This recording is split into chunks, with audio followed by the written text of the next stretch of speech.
Alex Jones. Well, the headlines out there are that the United States faces an Argentina-style devaluation of the dollar. I hope that's not the case, but for years we've explained the bankers would implode their banking Ponzi scheme, then get tens of trillions more of the people in debt by saying they had to be bailed out, then using that money to loan it back to the governments. That's right. We give them our money, and then we pay them interest to get our own money back. And that's what's happened. $23.7 trillion. That number is almost 2 months old. It's over $2 trillion a month and counting. So that was a month and a half ago. It was 23.7. Close to 28 trillion, I predict, next time the number comes out. And back when it was 13 trillion, I was predicting it'd be 16 trillion, and it came out it was 18 trillion. When it was 18 trillion and 0.7, I was predicting it'd be 22 trillion, and it was 23.7 trillion. So it's probably, when it comes out, going to be 28 trillion or more. Because every two months or so, the numbers come out, and we're set to get them again in the next few weeks. And then Obama, as things implode, are going to say, see, we got to have an emergency reorganization, Northcom standing by, and don't riot in the streets because the flu's bad, and we got to have you for quarantines. They've got all that in place in case they need it. And they could stage terror attacks. That's why Charlie Sheen's done 20 minutes with the president, as a way for the public to read it. And Charlie saying, I want this meeting with the president. And here are the facts. But that's only salvo one. There's the interviews coming up with Charlie Sheen, including live interviews, Wednesday, that's tomorrow, Thursday, and Friday.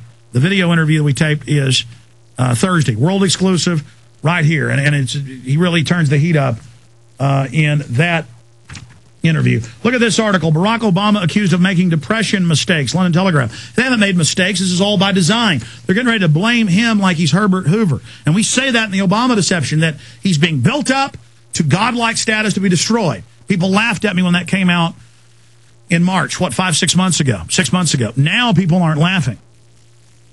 And think of the next messianic leader they're going to bring in, some phony right-winger. And then, boy, the Republicans are going to think they've had a big victory. The Republican grassroots are going to think this person's the savior, and they're going to be even worse. And then an even more evil Democrat will come after that. It's the same paradigm, the same program. In particular, the authors and economist Charles Rowley of George Mason University said it is also not impossible the U.S. will experience the kind of economic collapse at first third world status experienced by Argentina under the National Socialist government of Juan Perón. I mean, that's the type of news and information we've got. We told you about this, and oh, don't fearmonger. Oh, you know, the banks can print and issue $23.7 trillion. It's no problem. No, that money is now going out into the economy, and it is devaluing it. Ladies and gentlemen, and the globalists are buying real assets with it before it's devalued. And then once it hits the street, see, so they get us coming and going. They get all our money, loan it back to us in interest, and then when it implodes the currency, they've already bought into real assets and commodities.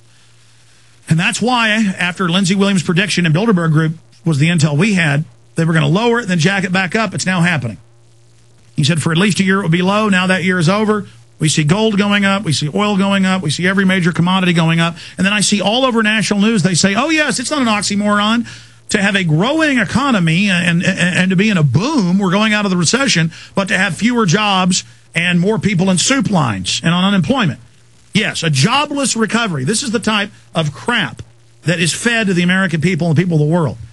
And so unless we bring the bankers to justice and abolish the Fed, nationalize it, unless we identify who the New World Order are, a banking cabal engaged in a corporate takeover, it's over. So we've got to get real issues on the plate, and that's what this 20 minutes with the president does, and that's just the opening salvo. So again, I'm asking all of you to get 20 minutes with the president and email it to your entire local media, newspapers, TV, radio, to hand out copies of it, to call the White House with it, to call Congress, to call congressmen with it, to send it out to everybody. Okay?